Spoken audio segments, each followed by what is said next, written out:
Hey, draft week is here for the NHL. The 2026 NHL Draft is coming up in a few days, and I wanted to look and see who might be available for the Washington Capitals picks at 16 and 18. I go back to watching the draft to 1987 is the first one that I remember. They were not on television at the time where I was.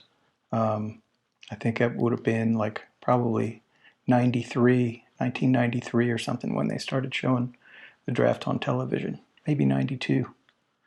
Um, anyway, 1987, the Capitals traded their first round pick, Gaetan Duchesne and Alan Hallworth, both good wingers, both those guys.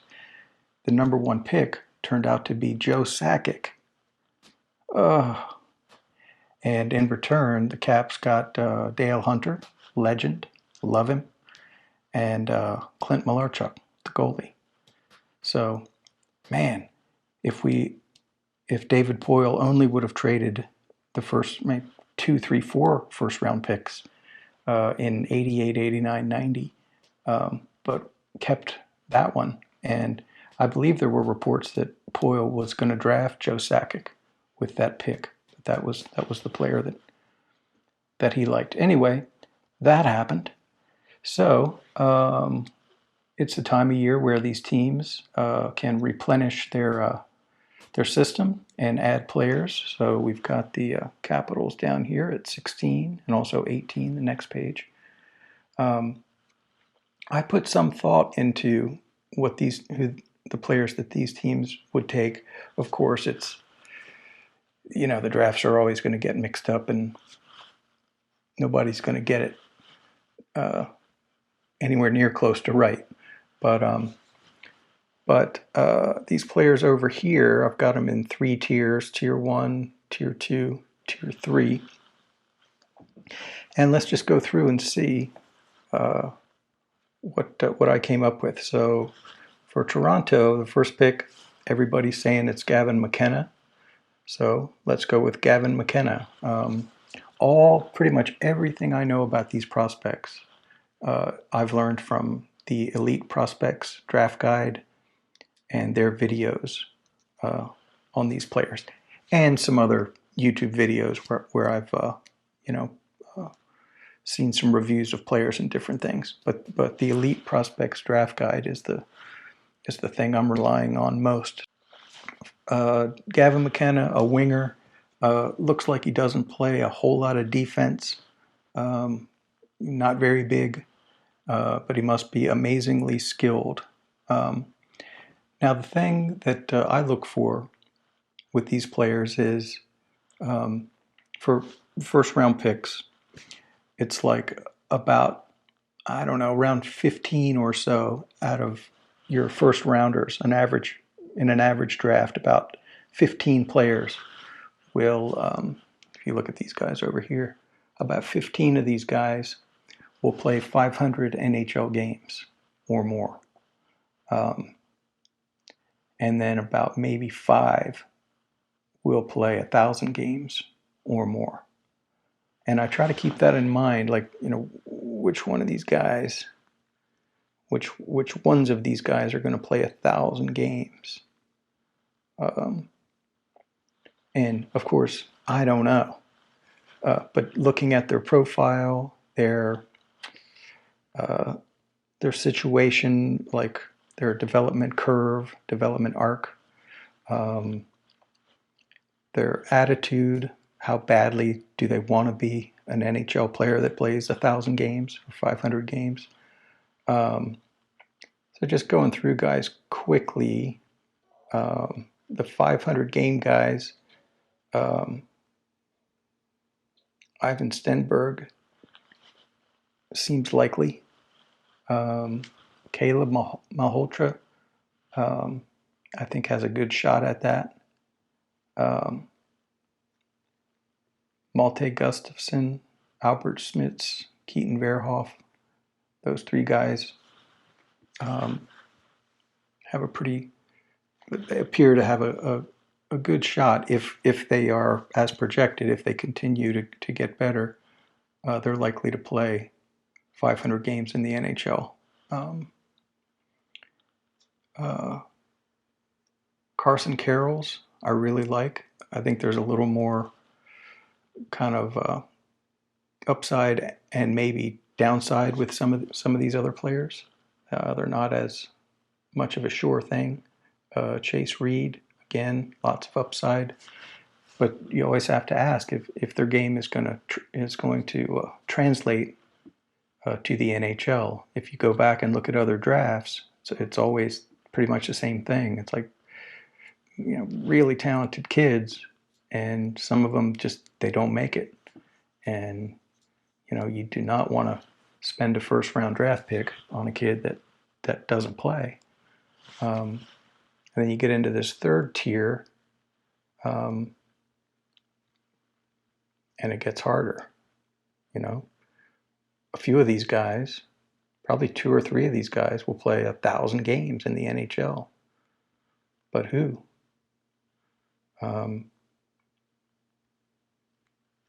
Hard to tell. So anyway, I went Gavin McKenna first. I don't know. Of course, I don't know what he's gonna do in the league, and if he's in Toronto, that's more pressure. Are they going to chew him up to bits up there, or will he thrive? Interesting. That'll be interesting to watch. Second pick, San Jose. Now they could do just about anything. They're in a great place. Moving up from, where do they move up from? 7 or 8 to 2. They could trade back and get a great player in this draft and then more assets. What I've got them doing here is taking Chase Reed, right-handed defenseman, and if he reaches his potential, he'll be a perfect fit there. Moving down to Vancouver. Vancouver, I've got taking Ivar Stenberg. Should be a great fit there for a long, long time. Seems very likely from everything I read and see and hear that he'll play 500 games in the NHL. Will he be a superstar? Doesn't look like it.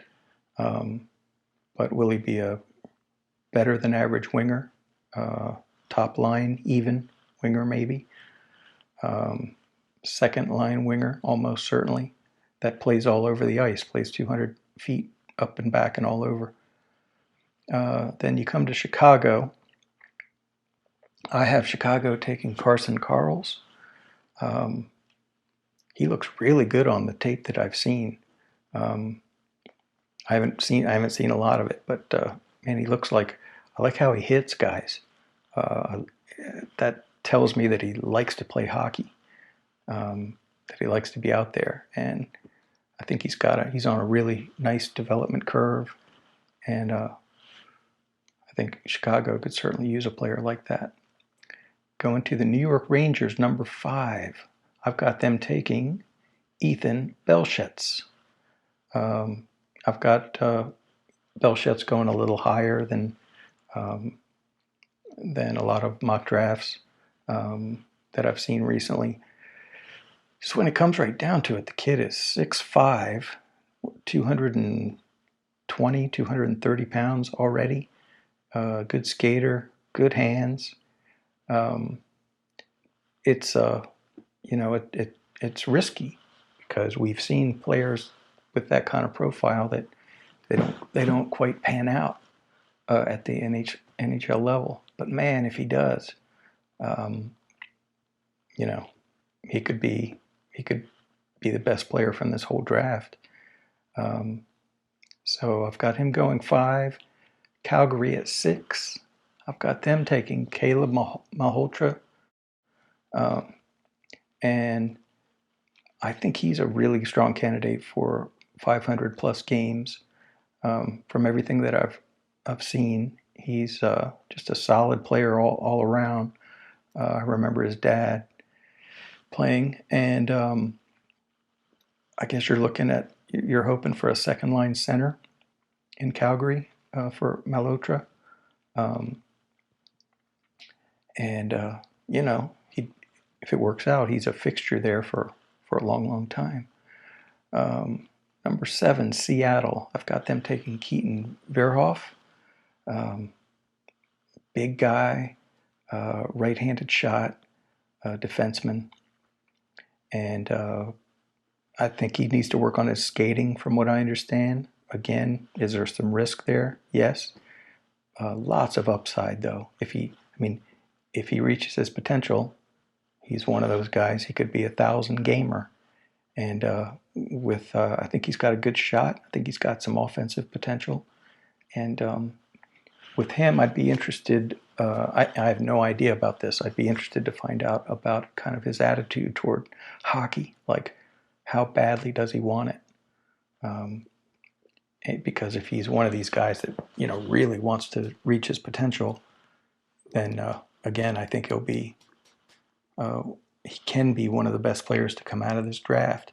If he's kind of like lukewarm on the whole thing, then maybe he'll not work so hard and maybe sign a couple of contracts and sail off into the sunset. Number 8, Winnipeg. I've got them taking Albert Smits, defenseman, lefty. I think he's ready to play in the NHL, maybe next year, and could help as a shutdown guy. Makes a lot of sense for Winnipeg at this point, because I think they're looking to win in the next couple of years. Ottawa at 9. Florida was here until earlier today, and I have Ottawa taking Daxon Rudolph, another right-handed defenseman, 6'3", I think, and a lot of potential on the positive side and some risk. I think he's going to play in the league, like on the floor end of things. Is he gonna play 500 games in the NHL? I think he's gonna. But again, it's one of those things that I'm not in a position to get a read on their attitude, on this guy's attitude, and know how bad he wants it. But I think all these guys are so talented that a lot of times it's their attitude. If a player has a bad attitude, man, it's just hard to be motivated to play at this level. Daxon Rudolph, I think, has the talent, from what I understand, and I don't know a thing about his attitude. I haven't followed them closely enough to know that, but I think he could be a good fit in Ottawa for a long time. Number 10, Nashville. I've got taken Vigo Bjork. Vigo I really think he's going to go higher than this, but the way that this one turned out, this is where it made sense for Vigo to go, and I think he's going to play for a long time. I think if you have a big centerpiece as a one center, which Nashville does not have right now, as far as I know, then you could stick Vigo at number 2, and I think he would be just perfect in that spot for a long time. So if Nashville can acquire or draft a real true number 1 center in the next few years, and then have Vigo behind him, I think he'll be a lot more effective. If you send Vigo out there to be the number 1 center in the NHL, he's likely to struggle at that size.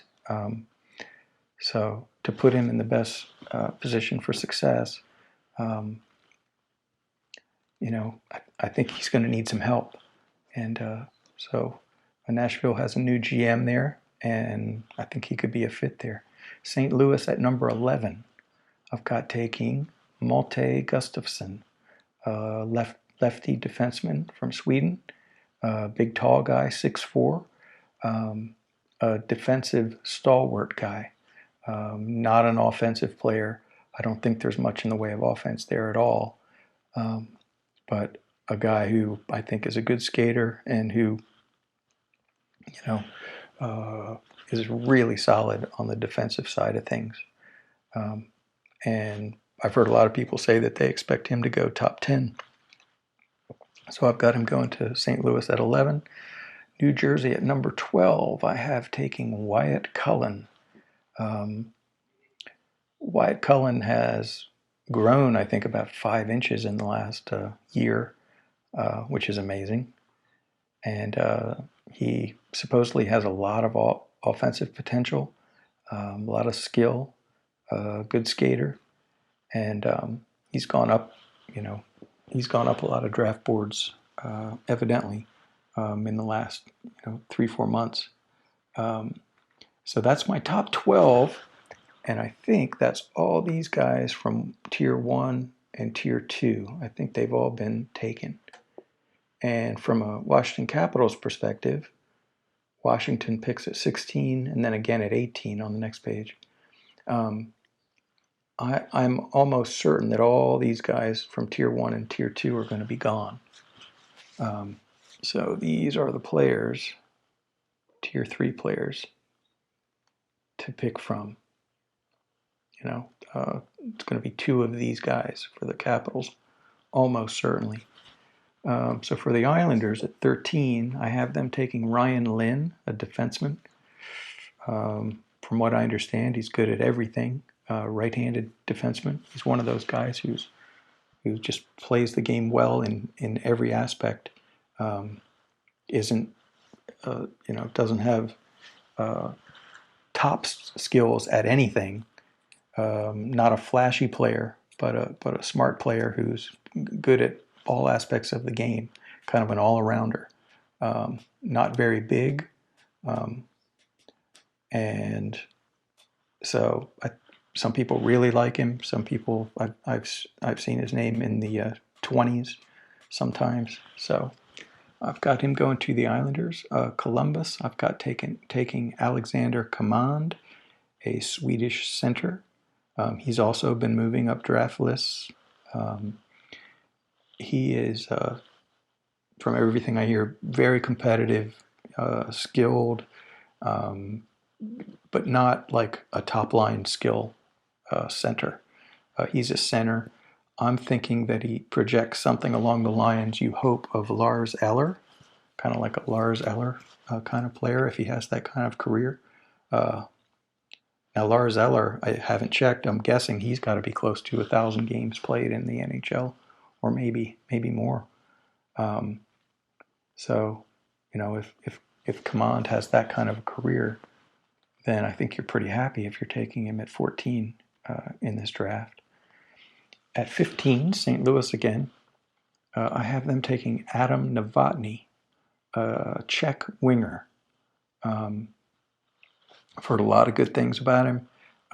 Competitive. I don't know how much upside there is with this guy, but I think he's pretty mature as a player already, and probably isn't many years away, maybe a couple years away from coming into the NHL and playing on maybe like a wing in your middle six. And so now we come to the 16th pick for the Washington Capitals, and these are the players that we have left. These Tier 3 guys, some of them. I like Alexander Command if he falls to 16. I think he'd be a really interesting get. You've got Tynan Lawrence, another center his stock has fallen a little bit from what I understand in certain quarters, but I think he's a player who might surprise on the upside, and he may become a 500 or 1,000 game player out of this draft. This Jackson Cover, I'm really interested in him from the London Knights.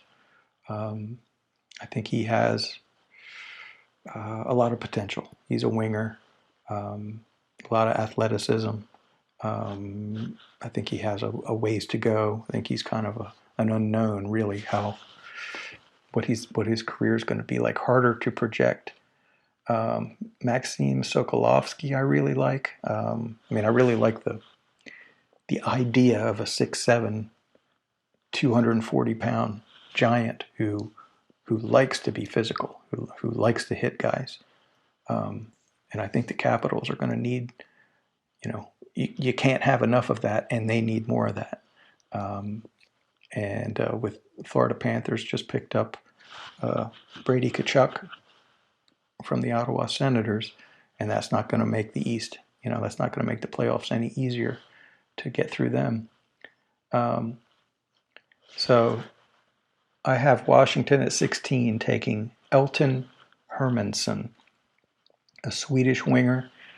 Evidently, he has a lot of offensive upside. He's supposed to have a good attitude and some untapped potential. It's kind of a swing for the fences, in my mind. My preference would be to take a center or a defenseman if you think, again, if you're going to get to that 500 or 1,000 game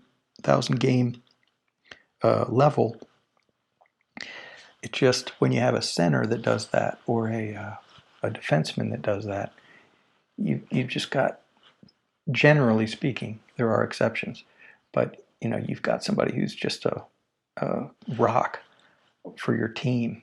And wingers, can be really flighty. In Washington, we've been incredibly lucky to have Alexander Ovechkin, on the wing for 20 years.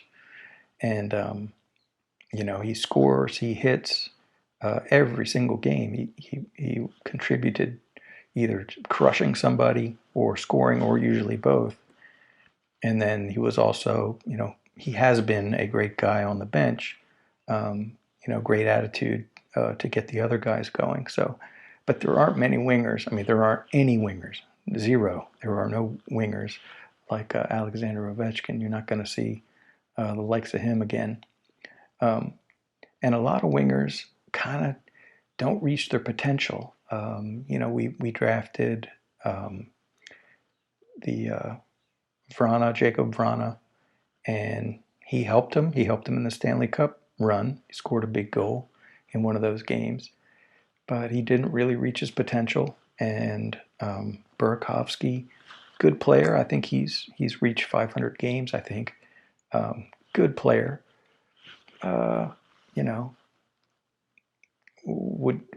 Could they have done better with that draft pick? Probably. He also contributed to the Stanley Cup run back in 2018.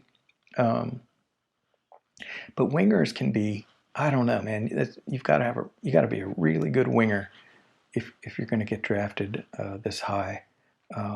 And from what I can tell, Elton Hermansson has the potential to be, a top line winger. Do I think he'll make it? It's kind of a pick. You're picking at 16, and you hope so. But there is absolutely no guarantee. And I would prefer a center if I thought there was a center with the same kind of potential, but there's not. So I'm going with him at 16. Okay, let's move on to the next page. Okay, here's the second page. I've got Los Angeles taking Nikita Klepov. If I'm not mistaken, he's a winger. I kind of had it in my mind that he might be able to play center some, but I think he projects as a winger in the NHL. Anyway, top scorer in the OHL. He must have a lot of skill. I don't know a ton about him. I've seen a little bit of film on him, and he's a guy that I looked at for the Caps, and I think I'd be happy if the Capitals took him as well at 16. But again, I don't know. I don't know enough about him to make much of a projection. I don't know if if his scoring really projects to translate at the NHL level.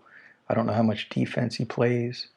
And in this range, I think there's just so many unknowns with a player like that. Because if scouts knew that his scoring was going to translate, he would be higher. He'd be top 10 or top 5.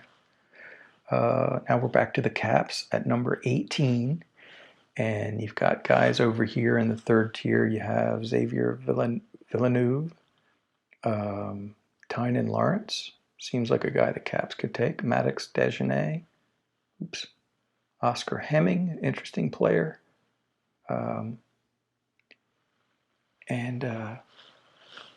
So the guy that I ended up going with here is Maxim Sokolovsky, 6'7" defenseman, big physical guy, hard-hitting guy, and it's probably going to take him a few years to get to the NHL.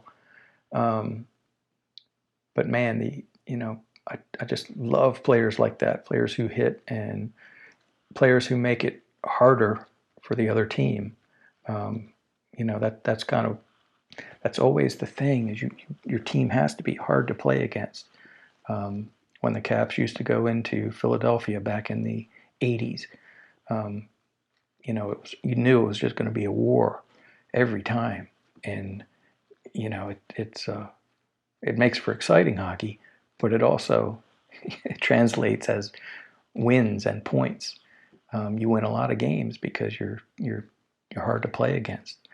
Carolina is a hard team to play against. They've been hard to play against for years now. They're just not pushovers.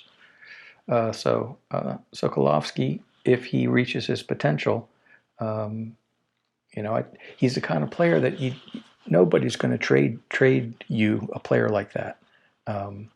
If he develops, you pretty much have to get him in a draft, a player like that.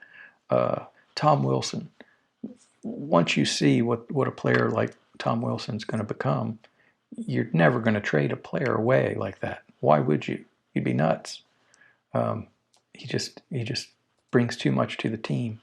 So that's my idea for Washington at 18. At 19, I've got Utah taking Jackson Cover, and this is a winger. This kid just intrigues me. It's a risky pick. But I think he's got a chance to be something special. Just looking over his profile and putting the dots together. And then at 20, Buffalo, I've got taking Oscar Hemming, 6'4" winger. I think he's somewhat of not an unknown, but I don't. From what I've read, it's just not clear if his game is going to translate really, really well at the NHL, or if he's going to, settle into a third or fourth line kind of role. And he's another guy that he could really pop. I think he's got some offensive skill, determination, size. He's got a lot going for him. And is he one of these guys that you look at in 10 years and he's got those 500 NHL games, or getting to 1,000 NHL games? He might be. Philadelphia at 21, I've got them taking Maddox Dejanay, another competitive guy, pretty big guy. Is he around 6'3", and shows some offensive potential. And he might be another one of these guys that, really you look back on it and it's like, man, he should have gone a lot higher. I'm not really sure of anything, to say against him. I think I don't know how his defensive game is. I guess I shouldn't say, because I don't know enough about him to know how much he competes in the defensive end. If he does, and if his offense translates, then I think you're going to have a good player there with him. 22, Pittsburgh, Tynan Lawrence. Now he fell a long way here to 22. I think he has a chance to be a hell of a player.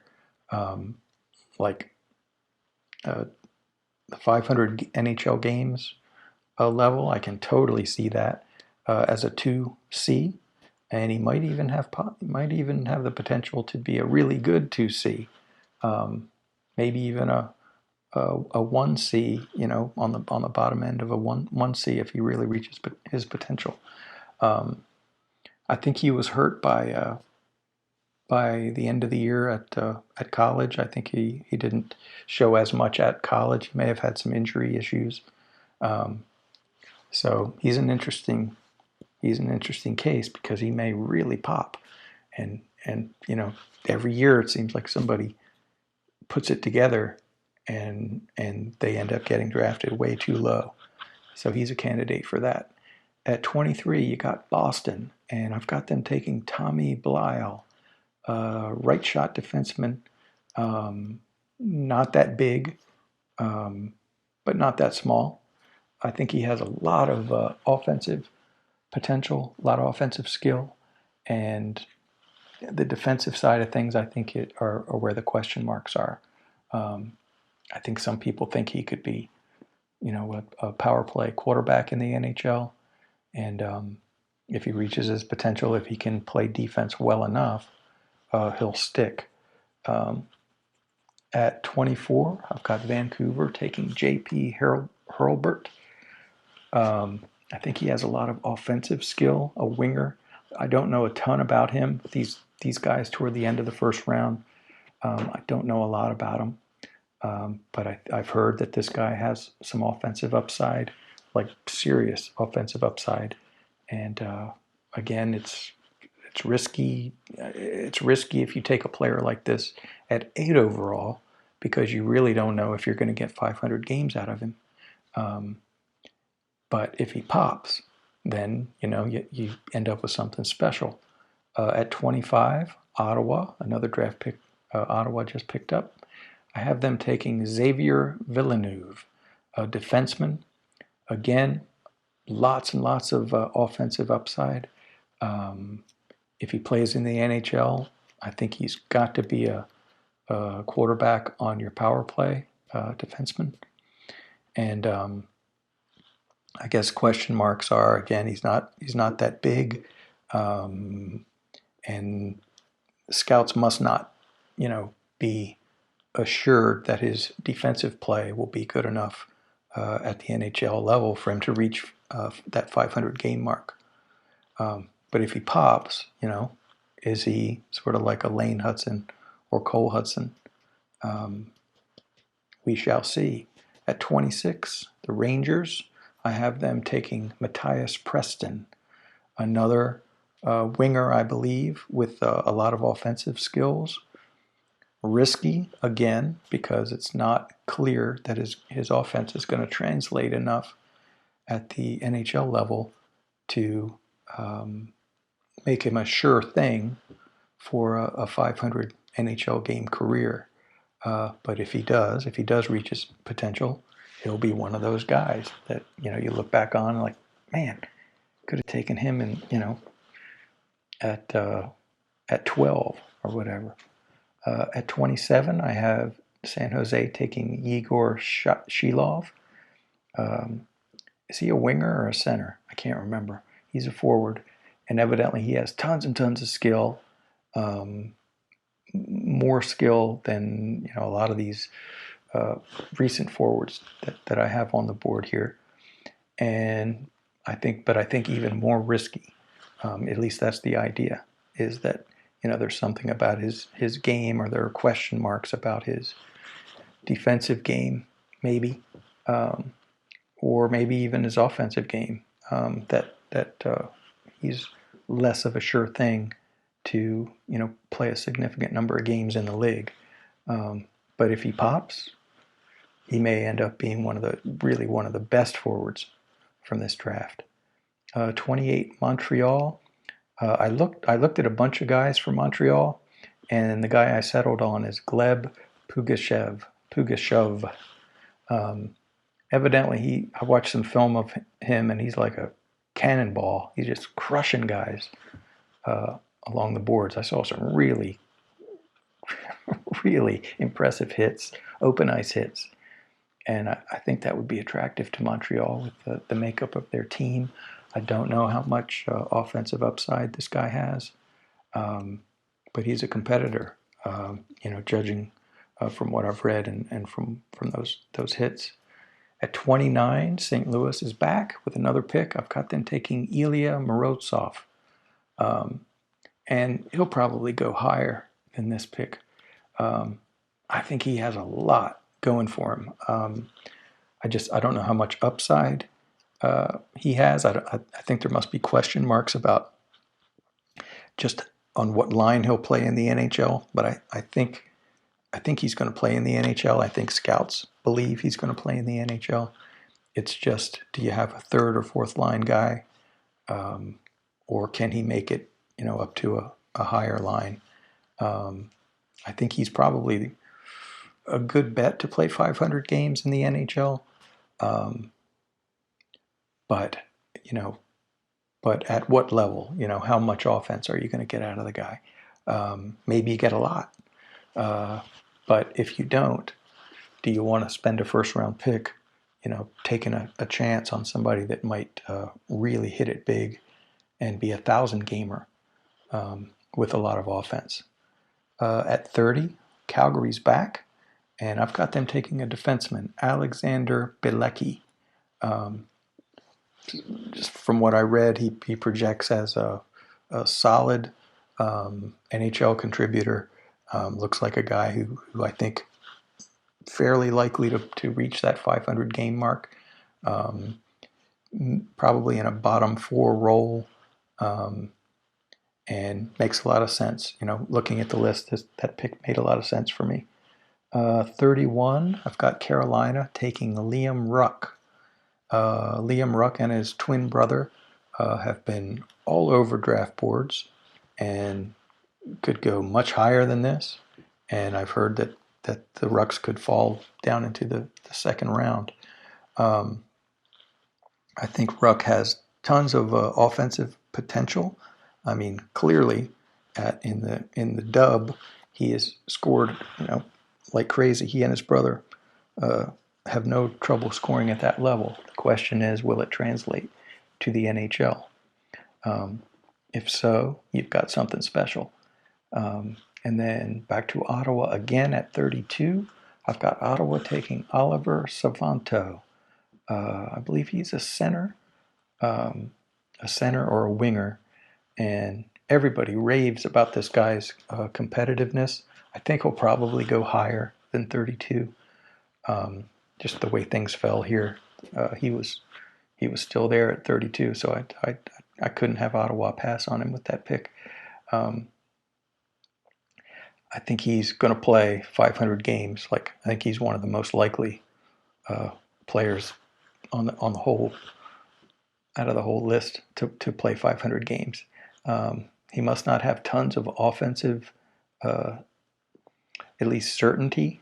Like the scouts must not be certain about his offensive potential, but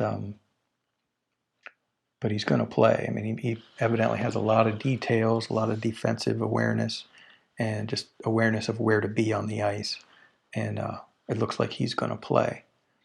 So for the Caps, the Capitals in my mock here have ended up with Elton Hermanson at 16 and Maxim Sokolovsky at 18. And I'd be satisfied with that. Something funky always happens. So it's, very likely that one of these guys from Tier 1 or Tier 2, I mean, it seems like every year somebody drops. Or somebody from Tier 3, or maybe 2 guys from Tier 3 get, picked in the top 10. And so that makes it so, somebody's available that you're not expecting. Anyway, I'm looking forward to it, and have a great draft week, everybody, and go Caps.